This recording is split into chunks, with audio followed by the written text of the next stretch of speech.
continuar con las patologías a nivel del sistema nervioso. En la clase pasada habíamos hablado de las patologías congénitas. Por favor, alguien ponga al día al compañero que... ¿sí? De las patologías congénitas. Hablemos ahora de las patologías adquiridas. Todas las que vamos a ver ahorita son las patologías adquiridas. Esta, pues, cara, por así decirse, dentro de las patologías pues, adquiridas, infecciosas. La meningitis es una patología infecciosa, ¿cierto? Es una patología infecciosa que puede ser generada por cualquier tipo de microorganismo. Puede ser generada por virus, puede ser generada por hongos, puede ser generada por bacterias, ¿cierto? Puede ser generada inclusive por parásitos, en el caso por ejemplo de la tenia, ¿se acuerdan la que veíamos cuando vimos los protozoarios? La tenia, medio les comentaba, en donde cualquiera, independiente cuál sea la causa, lo que está ocurriendo es una inflamación a nivel de la meninge. Inicialmente el ataque es a nivel de meninge, que recordemos pues que la meninge pues está recubriendo el encéfalo, entonces el microorganismo inicialmente va a atacar la meninge y me va a generar el proceso inflamatorio. Dependiendo del agente, dependiendo del microorganismo, este proceso inflamatorio puede ser lento, puede ser paulatino o puede ser un evento bastante súbito, como por ejemplo en el caso de las bacterianas y específicamente como ocurre en el caso del meningococo, ¿cierto? En algunas ocasiones estos trastornos pueden tener resolución espontánea, pueden tener una resolución súbita, como ocurre en el caso de la meningitis viral, y en otras ocasiones puede generar secuelas, puede generar complicaciones e inclusive la muerte del paciente. Esta patología puede afectar cualquier tipo de población, puede afectar niños, puede afectar ancianos, ¿sí? O pacientes con inmunodepresión, ¿verdad? Bueno, muy bien, hablemos del primer tipo de meningitis, la meningitis viral. La meningitis viral es el tipo de meningitis más frecuente. Es el tipo de meningitis más frecuente. Infortunadamente, por así decirlo, es un tipo de meningitis que pasa subdiagnosticada. O sea, no se le, digamos, algo que avance bastante. En muchas ocasiones el paciente tuvo meningitis viral y no se supo, ¿cierto? ¿Por qué? Porque por lo general los cuadros de meningitis viral aparecen en forma secundaria, ¿cierto? Aparecen en forma secundaria a un proceso viral respiratorio severo. Entonces, en algunas ocasiones, esos dolores de cabeza intensos que nos dan a nosotros cuando tenemos esas gripas, ¿cierto? E inclusive en algunos pacientes, especialmente en los niños, por el aumento de la temperatura, se generan convulsiones. Eso no es más que una meningitis viral. Simplemente que ella es de resolución espontánea. Lo mismo, tal cual dura la gripa, le va a durar la meningitis al paciente. Y lo otro es que, como no tiene tratamiento específico, ¿sí? Sino sintomático, que el niño convulsionó, pues se le da para la convulsión. Que el niño tiene mucha fiebre alta, pues se le da para bajar la temperatura, ¿cierto? Entonces, muchas ocasiones pasa subdiagnosticada por eso, salvo en aquellos casos, por ejemplo, que se presenta el síndrome convulsivo febril, que no es más que una respuesta a la meningitis viral que está presentando el paciente, ¿sí? ¿Listo? Bueno, esta meningitis viral tiene la particularidad de afectar principalmente las edades tempranas de la vida, ¿sí? A los niños principalmente, ¿verdad? ¿Cuáles son los posibles agentes etiológicos? Entonces, quizás esta es una listica de los posibles agentes etiológicos. Tenemos el virus del Coxsackie A y B, tenemos el ecovirus, el virus de la polio, parotiditis, herpes simple, Epstein-Barr, arbovirus, pero quizás ahí me hace falta colocar el virus sincitial respiratorio, que es el más frecuente de todos, que es el que nos genera las gripas, el virus sincitial respiratorio, ¿sí? Bueno, un segundo tipo de meningitis, la meningitis bacteriana. Esta sí ya no es tan inocua, esta sí ya no es inofensiva, tan inofensiva como la meningitis viral. Esta sí afecta en cualquier edad del paciente. Por lo general siempre hay un factor detonante o hay un factor desencadenante, hay un factor de riesgo como es por ejemplo la desnutrición, la prematurez. Los niños prematuros tienen una predisposición relativamente alta para padecer meningitis. Me los decía, los niños prematuros, los niños desnutridos, los niños que tienen bajas o deficientes condiciones alimentarias, las personas que tienen enfermedades autoinmunes o enfermedades que bajan el sistema de defensa, como por ejemplo la hipertensión, como por ejemplo la diabetes, como por ejemplo el VIH-Sida, aunque por el VIH-Sida ahorita vemos una meningitis más frecuente en ellos, ¿cierto? Estos son factores perdón, que van a predisponer a los pacientes a sufrir de una meningitis, ¿sí? Les decía los factores de riesgo, ¿verdad? ¿Cuáles son las bacterias que más comúnmente afectan la meningitis? No voy a decir que hay una meningitis más buena que la otra, bacteriana, porque son de las más agresivas. Estas meningitis bacterianas sí dejan secuelas, sí producen complicaciones y sí pueden ocasionar la muerte. A diferencia de las meningitis virales, que como les decía, son de resolución espontánea, no generan complicaciones, no generan secuelas y pues no van a ocasionar la muerte del paciente. Aquí voy a hablarles de dos bacterias muy importantes, ¿sí? Una es más frecuente que la otra, pero una es más agresiva que la otra. ¿Cuál es de estas bacterias, cuál es la más frecuente para meningitis bacteriana? Streptococcus pneumoniae. Es la más frecuente y es agresiva. No quiero decir que no sea agresiva, es la más frecuente, es agresiva, como les decía, genera complicaciones, genera secuelas y puede ocasionar la muerte del paciente. Y la otra, que es mucho más agresiva, es el Haemophilus influenza, el meningococo. Ustedes han escuchado, sobre todo los que son padres de familia acá, que hay que vacunar a los niños con el neumococo, con el meningococo, ¿cierto? Porque esta es muy agresiva, esta es la bacteria más agresiva para una meningitis. Puede matar al paciente en cuestión de menos de 24 horas. Esta no, esta es agresiva también, pero el curso es un poco más insidioso, es un poco más lento, da más chance, por así decirlo, da más tiempo para que se diagnostique al paciente y fuera de eso para que se le coloque tratamiento. Cuando un paciente, por lo general, los cuadros de meningococo, las meningitis por meningococo, por lo general, yo creo que me atrevería a decir, este no es un dato oficial, el 98% de los casos por meningitis, por meningococo, son mortales. ¿Por qué? Porque como ella es tan agresiva, ¿cierto? Y cuando ya se manifiesta, prácticamente no hay nada que hacerle al paciente, ¿cierto? Destruye rápidamente el sistema nervioso del paciente. En estos casos de meningitis por meningococo son casos que se tienen que reportar a medicina legal y se reportan a Secretaría de Salud, porque es una bacteria altamente agresiva y fuera de eso es una bacteria que se puede transmitir fácilmente de persona a persona. Por ejemplo, hablando, yo no sé, esa persona que se va a morir esta noche por meningitis, si tienen, yo no sé en este momento si tiene el meningococo, ¿cierto? Entonces, por lo general, cuando los casos de meningitis son así tan rápidos, el desenlace de la patología es tan rápida, ¿sí? Que el paciente se muere rápidamente, hay un deterioro tan rápido del paciente, uno sospecha que es un meningococo.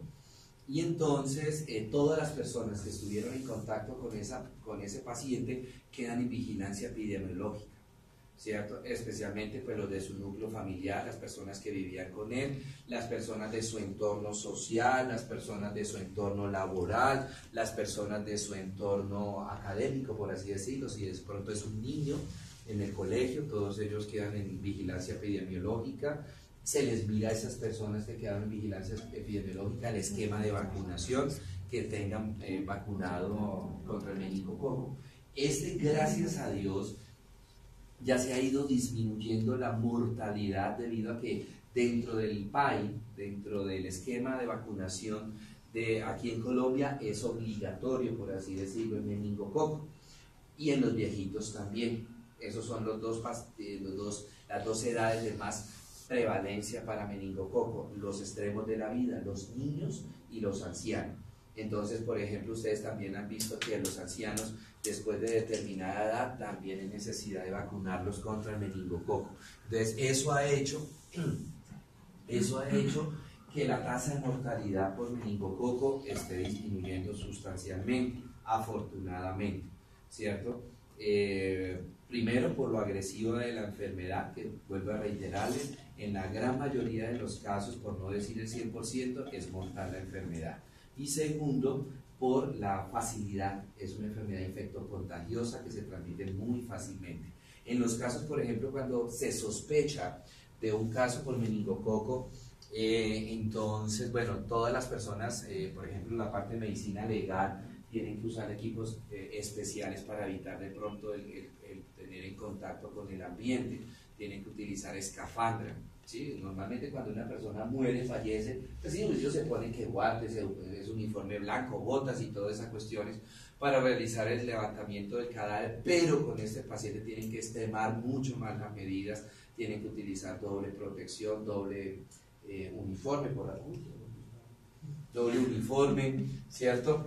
Y fuera de eso, casco, escafandra, porque esta bacteria es muy parecida, no sé si se acuerdan cuando vimos Ascaris, ¿no? Cuando ustedes no vieron Ascaris lumbricoides, ok, eso es en fármaco, parecido a un parásito que se llama Ascaris lumbricoides, que él es muy termolábil.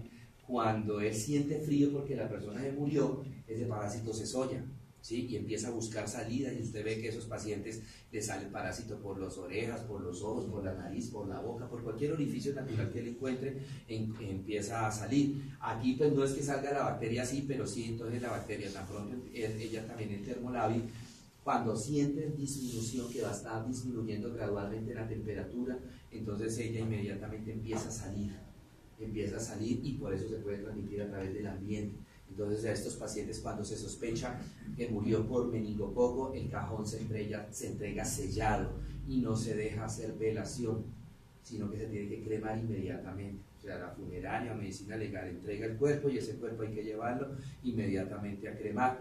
Previamente, obviamente, durante el proceso de la necropsia, entonces se hace una necropsia clínica donde se saca el cerebro del paciente para mirar si hay alteraciones neurológicas compatibles con meningococo, ¿sí? Y muy por lo general, o sea, sí, el paciente llegó vivo todavía a urgencia, le hicieron punción lumbar y se murió, pues también se espera el resultado del laboratorio de ese cultivo del líquido cefalorraquídeo, pero es más para fines epidemiológicos, para fines de mortalidad, ¿verdad? Bueno, tenemos en menor proporción la Neisseria meningitidis, el Staphylococcus aureus, el Staphylococcus epidermidis y la Escherichia coli. Tenemos un tercer tipo de meningitis, que es la meningitis tuberculosa. Esta meningitis es una meningitis como ya un poquitico más especial, por así decirlo. No se presenta en cualquier tipo de personas, sino que se presenta o como una complicación, como una diseminación de Mycobacterium en aquellas personas que tienen tuberculosis pulmonar, o esta es una de las meningitis más frecuentes en los pacientes inmunosuprimidos con VIH-Sida, ¿sí? Esta es una de las causas de muerte principales en los pacientes con VIH-Sida. Bueno, entonces los dos factores de riesgo más importantes para este tipo de meningitis, y el alcohol y por la inmunosupresión que produce. En cuanto a los síntomas, muy bien, todas las meningitis tienen los mismos síntomas, tiene un comienzo insidioso, tiene un comienzo bizarro, por así decirlo, como es, por ejemplo, el malestar general, náuseas, vómito, aturdimiento, en la medida que la patología va progresando, entonces empiezan a aparecer otros síntomas, como son la somnolencia, ¿sí?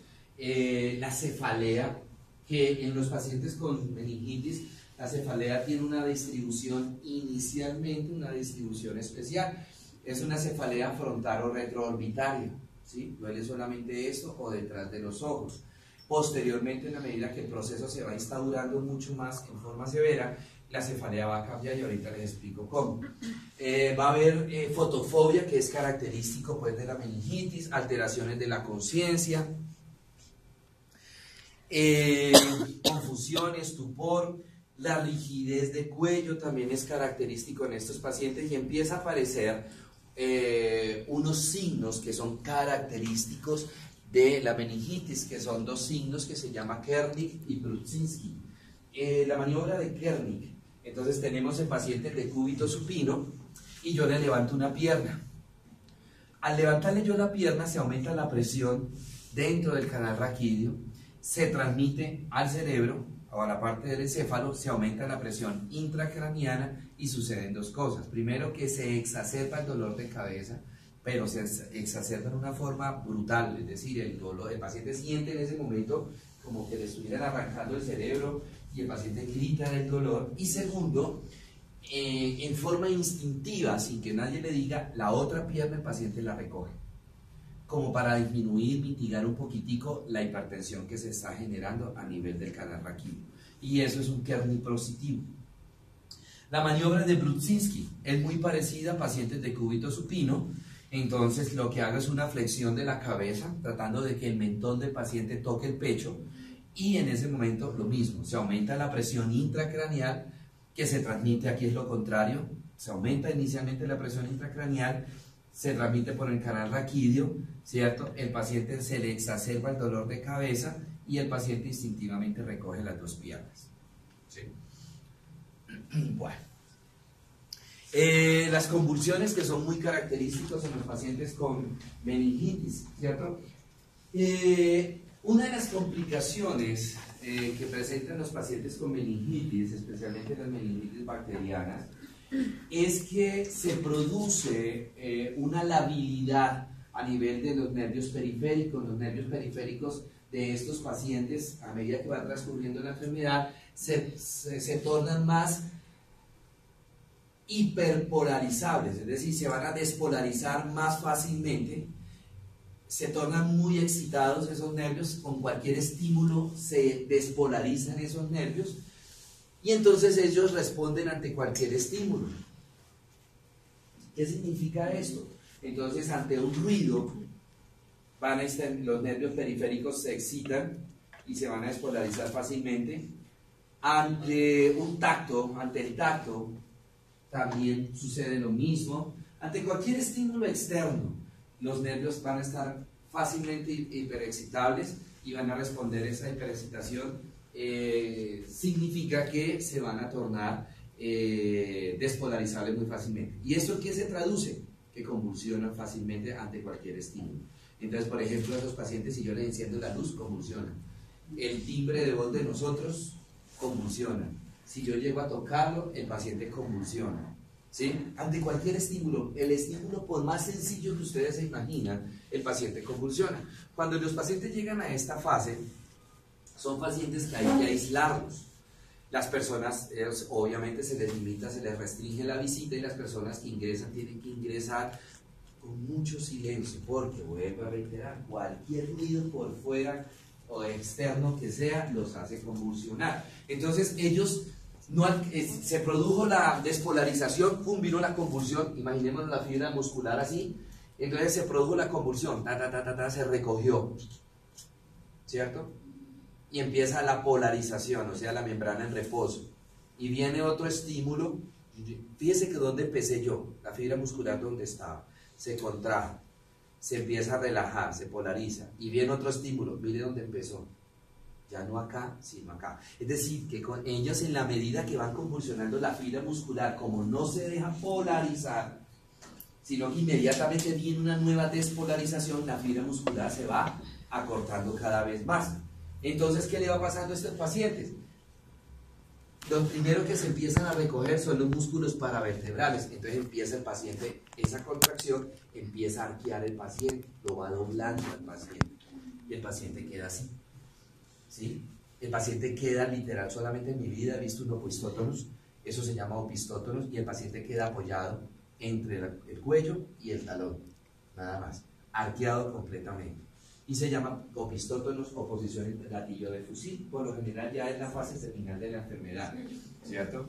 Imagínense cómo le va a colocar usted un anticonvulsivante a ese paciente, si con solo agarrarle el brazo para canalizarle la vena ya convulsiona, Ahora imagínense el paciente convulsionando y usted tratando de cogerle la vena, ¿cierto?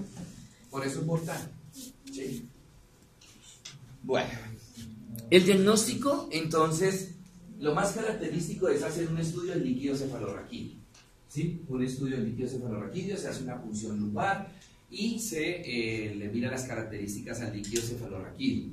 Otros exámenes que se le puede mandar son radiografías, tomografías, resonancias. Aquí tenemos un cuadro comparativo entre el líquido algunos criterios que se tienen en cuenta en el líquido cefalorraquídeo. Aquí tenemos lo normal del líquido cefalorraquídeo y ya cómo varían algunos elementos del líquido cefalorraquídeo dependiendo si la causa es viral, bacteriana o si es una tuberculosis, una meningitis tuberculosa. ¿Sí? El líquido cefalorraquídeo, los libros lo describen como agua de roca. ¿Sí? Es cristalino, como cuando están haciendo un río por allá, que uno va de pronto a una quebrada, alguna cosa donde están haciendo un río, que el agua es completamente transparente. Así es el líquido cefalorraquídeo, en las características. Entonces ya cuando en una bacteriana ya se torna turbio el líquido cefalorraquídeo, en algunas ocasiones va a haber alteraciones a nivel de la presión, se va a elevar la presión, las células van a aumentar, la glucosa también se va a disminuir, las proteínas se van a aumentar, dependiendo del tipo de meningitis, el lactato se va a disminuir o se va a aumentar, dependiendo del tipo de meningitis, ¿cierto? ¿Cuáles son las complicaciones de la meningitis? Bueno, una primera complicación, que ya sería la más mortal, los opistótonos. Otra complicación es el compromiso de pares craneales, principalmente pares craneales como es el tercero, el cuarto, el sexto, el octavo par craneal, el séptimo. Cuando se compromete el tercero, cuarto y sexto, las complicaciones van a generar oftalmoplejía en los pacientes, es decir, dificultad para mover los ojos, porque acuérdense que tercero, cuarto, sexto par craneal me van a inervar los músculos extrínsecos de los ojos, los recto, superior, inferior, medial, lateral y los dos oblicuos. Cuando hay compromiso del séptimo par craneal me va a generar las parálisis faciales, y cuando hay compromiso del octavo par craneal me genera las sorderas y desequilibrio. El paciente puede quedar, porque acuérdense que el octavo par craneal tiene dos componentes, un componente coclear, que es el de la audición, y un componente vestibular, que es el del equilibrio. En estos casos se afectan los dos, entonces van a tener pacientes no solamente con hipoacusias o con acusias, es decir, sorderas, sino también con trastornos en el equilibrio, ya permanentes. ¿Sí? Entonces son pacientes que quedan con trastornos en la marcha, son pacientes que de pronto no pueden seguir una línea recta para caminar, sino que tienen que caminar, van a caminar en zigzag, es el TAVES, ¿sí? Van a quedar también con pérdida de la profundidad. Nosotros pues eventualmente perdemos un poquitico la profundidad, pero normalmente nosotros sabemos, sin necesidad de estar mirando el piso, qué tan alto o qué tan bajo tenemos que cuando damos la marcha, qué tan alto o qué tan bajo tenemos que elevar el pie para hacer la marcha. En estos pacientes pierden la profundidad, entonces ellos ven el piso muy hondo. Entonces son pacientes que ustedes lo ven haciendo esto, levantando bastante el pie, ¿cierto? Levantando bastante el pie. O en algunas ocasiones nos ha pasado que pensamos que hay un escalón más y uno llega y manda como si fuera a bajarse el escalón y se, ¿cierto? Suceden esas cosas. Bueno, otras complicaciones, bueno, compromiso del segundo par craneal que me lleva a ceguera, hidrocefalia, que ahorita vamos a hablar de la hidrocefalia. También van a haber compromisos a nivel del cerebro, de la corteza cerebral, y dependiendo qué parte de la corteza cerebral se afecta, pues el paciente va a quedar con esas secuelas. Si de repente se afecta el lóbulo parietal o los lóbulos parietales, el paciente va a quedar con pérdida para la parte de la sensibilidad somática general, tanto la aguda como la discriminativa. Si se afecta el lóbulo temporal, entonces se afecta la audición, se afecta también la parte de la asociación, se afecta la parte del lenguaje hablado, del lenguaje escrito. Son pacientes que pueden quedar con disatrias. ¿Sí? Si se afecta el lóbulo occipital, la parte visual, y se afecta el lóbulo frontal, se afecta la parte motora, marcha, y se afecta también la parte de memoria. Memoria a corto plazo principalmente. Bueno, muy bien. ¿Preguntas, dudas, inquietudes?